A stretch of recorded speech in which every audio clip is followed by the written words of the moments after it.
Hello, my dear friend. I hope you are doing great. Welcome back to my channel. If you have not subscribed it, please subscribe it, press the bell icon, hit the like button also. Friends, I am here to assist you for the UPSC preparation. Whatever I am providing here, that is the precise study for the UPSC and all the state PCS examination. Friends, do not worry about the preparation because whatever I am providing here, that is the data from the prominent institution. I am providing all the data within the free amount here. Come along with me and reach up to the zenith of your career. Okay friends, let's get started. Today questions. Today I will talk about the 23rd video of the UPSC preliminary mock test series. Start करते हैं. With reference to the municipal administration in India, consider the following statements about the cantonment board. Cantonment board होता है जैसे मान लो आपका कहीं पे cantt होता है तो उसके बोर्ड के बारे में एडमिनिस्ट्रेशन के बारे में क्वेश्चन है. फर्स्ट स्टेटमेंट है it is establish for municipal administration of the defence personal only. तो ये जो म्यूनसिपल जो एडमिनिस्ट्रेशन है क्या डिफेंस पर्सनल ओनली के लिए है. सेकंड है it is created by the state government but administrated by the central government on grounds of national security. ये क्रिएट किया जाता है स्टेट गवर्नमेंट के द्वारा बट एडमिनिस्ट्रेट किया जाता है सेंट्रल गवर्नमेंट के द्वारा नेशनल सिक्योरिटी के नाम पे. थर्ड है the executive office of the containment board is appointed by the president of India. Executive authority president के द्वारा अपॉइंट की जाती है. क्या कौन सा स्टेटमेंट करेक्ट है, आप अपना आंसर मार्क कीजिए. और फ्रेंड्स ये वीडियो हिंदी एंड इंग्लिश में रहेगी, दोनों मीडियम के स्टूडेंट यहाँ से पढ़ सकते हैं. ए है फर्स्ट एंड सेकेंड, बी है थर्ड, सी है सेकेंड एंड थर्ड और डी है फर्स्ट सेकेंड एंड थर्ड. तो इसका सोल्यूशन बी है. फर्स्ट स्टेटमेंट इनकरेक्ट है. Cantonment board are established by for municipal administration of both civilian and military population not only for the defence personnel. मतलब दोनों population के लिए था, सिविलियन और जो मिलिट्री के लिए भी. In the cantonment area it is set up under the provision of the cantonment act 2006 enacted bye the central government. Cantonment act है 2006 का जो सेंट्रल गवर्नमेंट के द्वारा एनेक्ट किया जाता है, लागू किया जाता है. सेकेंड स्टेटमेंट भी इनकरेक्ट है. They work under administrative control of the defence ministry. Defence ministry के अंडर काम करते हैं ये. This unlike some other types of urban local bodies which are created and administered by the state government. Other जो body है वो state government के द्वारा एडमिनिस्ट्रेटेड की जाती है. A cantonment board is created as well as administrated by the central government. Third statement correct है. The executive officer implements all the resolution and decision of the board and its committee. He or she belongs to the central cadre established for the purpose. He or she appointed by the President of India. President of India appoint करते हैं executive authority को. Next question पे चलते हैं. Consider the following statements with reference to the APPMJ Sehat scheme. It is a social endeavor of the government of India for the extension of the health and telemedicine benefits. Second है it works in the convergence with the Ayushman Bharat Pradhanmantri Jan Arogya Yojana. Which of this given statements above are correct, is और are correct, आप अपना answer mark कीजिए. A है first only, B है second only, C है first and second, D है neither one nor two. तो इसका सॉल्यूशन सी है. फर्स्ट स्टेटमेंट करेक्ट है. Ayushman Bharat Pradhanmantri Jan Arogya Yojana social endeavour for health and telemedicine. तो इसको सेहत को बोलते हैं social endeavour for the health and telemedicine. Scheme was launch recently to extend health insurance coverage for all resident of the JNK. Second statement correct है. It works in the convergence with the Ayushman Bharat Pradhanmantri Jan Arogya Yojana by providing free of cost insurance cover up to 5 lakh पर family on A floater basis to all resident of the UT under union territory of Jammu and Kashmir के बंदों को देने के लिए है ये. तो फ्री ऑफ कॉस्ट इंश्योरेंस है, 5 लाख पर फैमिली है, floater basis on the resident of the UT on GK. Next question पे चलते हैं. Which of the following statements regarding the FAME 2 faster adoption and manufacturing of the hybrid and electrical vehicle. FAME की full form ये है. Scheme is correct.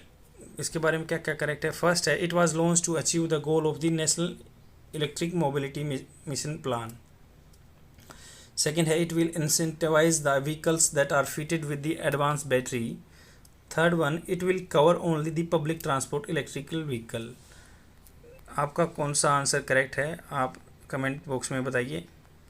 ए है first and third, B है first and second, सी है third और D है first second and third. तो इसका सॉल्यूशन बी है। Phase 2 of the fame was allocated near about the 10,000 crore for a period of the 3 years 2019 से 22 तक। First statement correct है। Fame 2 was launched to achieve the goals of the National Electric Mobility Mission Plan. It will provide a demand incentive to create demand for the electrical vehicles in the country. National Electric Mobility Mission Plan was started to achieve national fuel security by promoting electric and hybrid vehicle.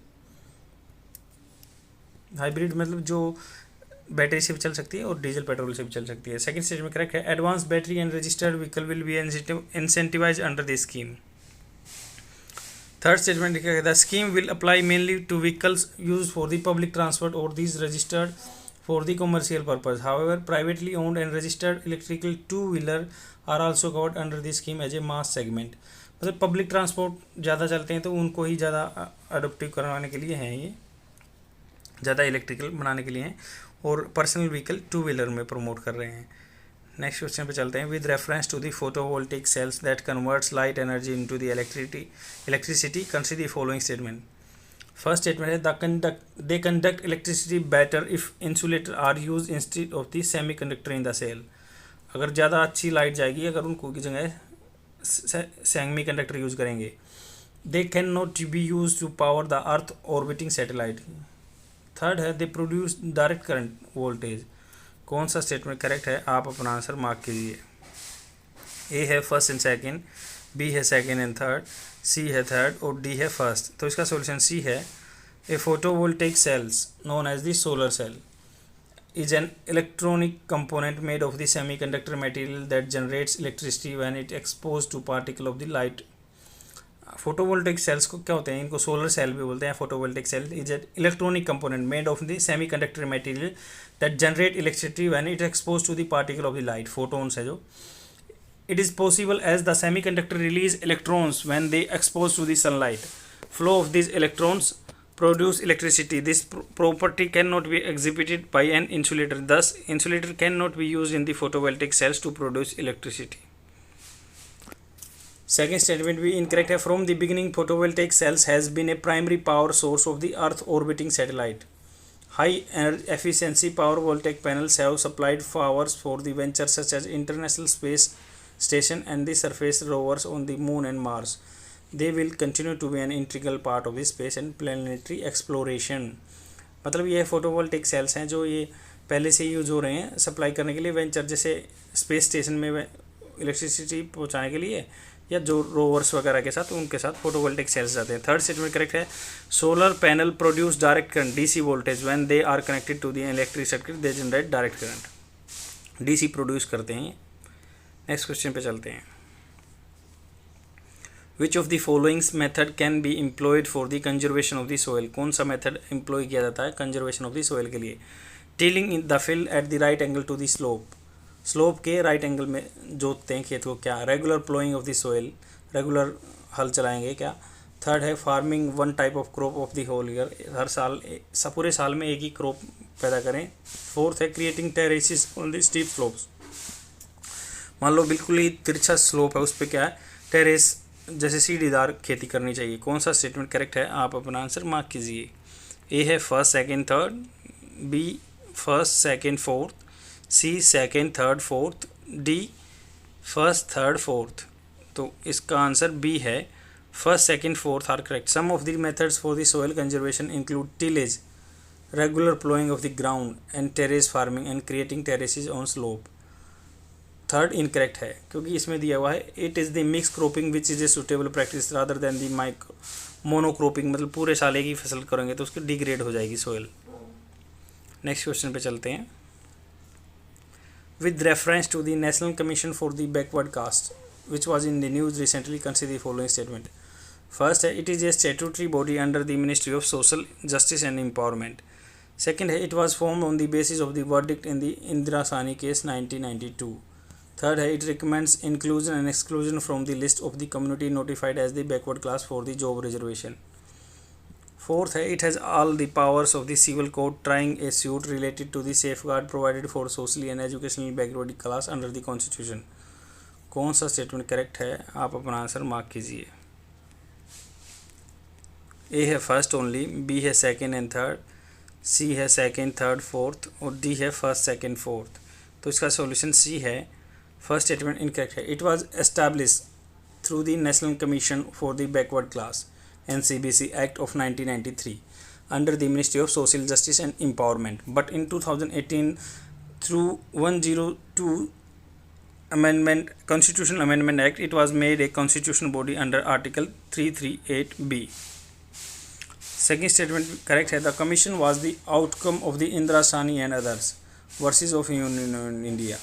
The Supreme Court of India in its judgment directed the Government of India, state governments and Union Territory administration to constitute a permanent body for entertaining, examining and recommending upon request for the inclusion and complaints over inclusion or under inclusion of the OBC।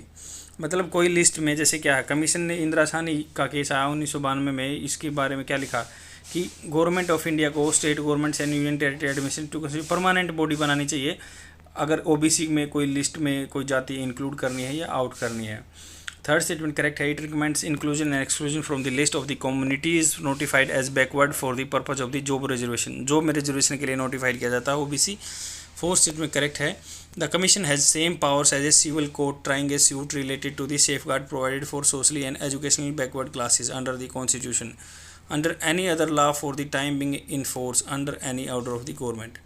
तो commission का क्या same power है जैसे civil court की power होती है इस commission की। National commission for the backward cast same suit कर सकता है एक दूसरे को, कोई भी सोशल एजुकेशनली बैकवर्ड है under the constitution any other law time being in the force या कोई गवर्नमेंट का ऑर्डर है उसको फॉलो करते हैं ये।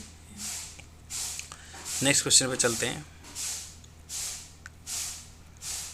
ही इज ए स्टेनर बोधिसत्वा, मतलब एक कड़ा बोधिसत्व का पालन करने वाले थे, कठोर थे। He is the foe of sin and evil like the god Indra bears a thunderbolt in his hand. Which of the following Bodhisattva is referred to in above mention lines. आप अपना आंसर मार्क कीजिए। ए है Avalokiteshvara, B है मैत्रेय, सी है Vajrapani, D है पद्मपानी। तो इसका C answer correct है। बोधिसत्व पहले उनके बारे में जान लेते हैं। Bodhisattva refers to the one who has a sense of the enlightenment, मतलब उसको प्रकाश, ज्ञान का प्रकाश होना चाहिए, एनलाइटमेंट फैलाई है। सी स्टेटमेंट करेक्ट है। Vajrapani is one of the earliest appearing bodhisattva in Mahayana Buddhism. He is the protector and guide of the Gautama Buddha and rose of the symbolize of the Buddha power. The sculpture seated Buddha at Katra mount depicts two attendants who are identified as the bodhisattva। Padmapani holding a lotus, जिसने कमल का फूल रखा, या Vajrapani holding the thunderbolt. Vajrapani is the stainer bodhisattva. He is the foe of the sin and evil like the god Indra bears a thunderbolt in his hand. Next question पे चलते हैं। Consider the following statements with regards to the Indian State and of the Forest Report 2019। First है it is published by NLE, मतलब 2 साल में एक बार, by the forest survey of India. Second है forest cover has decrease within the recorded forest area in tribal district. Third one Mizoram has reported that highest forest cover in India in terms of area. कौन सा statement correct है, आप अपना answer mark कीजिए। A है first and second, B है first and third, C है second and third और डी है फर्स्ट सेकेंड एंड थर्ड। तो इसका सॉल्यूशन ए है। Forest Survey of India has the mandate to assess the forest and tree resources of the country. In 2019 report, the total forest and tree cover of the country is 24.56% of the total geographical area of the country, while the total forest cover is 21.67%. अगर देखें the total forest tree cover area country का कितना 24%, लगभग 25% लगा सकते हो, और while forest cover is 21.7। तो टोटल फॉरेस्ट एंड ट्री जितने भी एक्स्ट्रा ट्री हैं उनको जो मिला के 25% है, लगभग 22% है अगर मान लो जंगलों को देखें तो। पेड़ों को छोड़ दी जो अलग से पेड़ हैं। तो as compare to the assessment of the 2010 forest cover tree cover of the country has increase, बढ़ा है, मतलब अभी। फर्स्ट स्टेटमेंट करेक्ट है। The India state of the forest report has been published by NLE since 1987। The forest survey of India it is the 16th reports in this series, 16वीं report है। Second statement correct है, forest cover is decrease by the 741 square kilometre within the recording forest area in the tribal district में कम हुआ है। Third statement incorrect है, Madhya Pradesh has the largest forest cover in the country in terms of area followed by the Arunachal Pradesh and Chhattisgarh. In terms of the forest cover as percentage of the geographical area then state of the Mizoram सबसे ज़्यादा है, फिर अरुणाचल प्रदेश है, फिर मेघालय है। ये percentage wise हैं। Next question पे चलते हैं। एरिया वाइज एमपी नंबर 1 पे है, परसेंटेज वाइज मिजोरम नंबर 1 पे है। नेक्स्ट क्वेश्चन है, blockchain technology has application in which of the following area? Tracking music royalties, second voting mechanism, 3 cross border payment, 4th personal identity security. कौन सा statement correct है? आप अपना आंसर मार्क कीजिए। A है फर्स्ट एंड थर्ड, बी है second third fourth, C है first and fourth, D है फर्स्ट सेकेंड थर्ड फोर्थ। तो इसका सॉल्यूशन डी है। A blockchain is a growing list of the records called blocks that are linked using cryptography. Each block contains a cryptographic hash of the previous block and timestamp transaction data. By design, a blockchain is resistant to modification of its data. Blockchain की वजह से मतलब modification नहीं हो सकता data में। This is because once recorded the data in any given block cannot be altered. मतलब एक बार जो डाटा ब्लॉक में रिकॉर्ड हो गया वो चेंज नहीं किया जा सकता without the alteration of the subsequent block. उसके पीछे वाले भी चेंज करने पड़ेंगे। तो इसमें first second third fourth correct है। एप्लीकेशन ऑफ द ब्लॉकचेन का होता है secure sharing of the medical data secure करके शेयर करते हैं।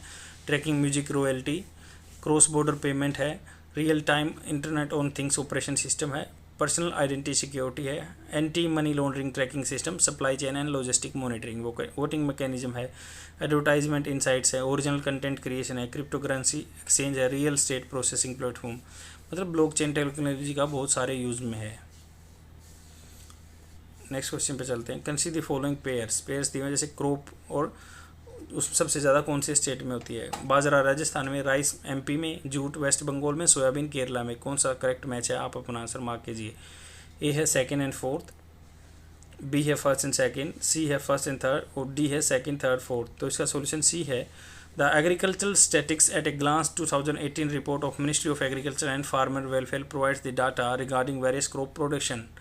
First and 3 are correct match. Rajasthan is the largest produce of the bajra, क्योंकि ये रेतीली भूमि में ज़्यादा होता है। वेस्ट बंगाल में सबसे ज़्यादा जूट होता है। सेकेंड स्टेटमेंट इनकरेक्ट है। West Bengal is the largest rice producing state in India. Fourth भी इनकरेक्ट है। Largest soybean producing state in MP में ज़्यादा दाल होती है। That is all for today. I will come tomorrow with more questions. Please share my video among your friends so that they can get benefited. Thanks for watching. Bye.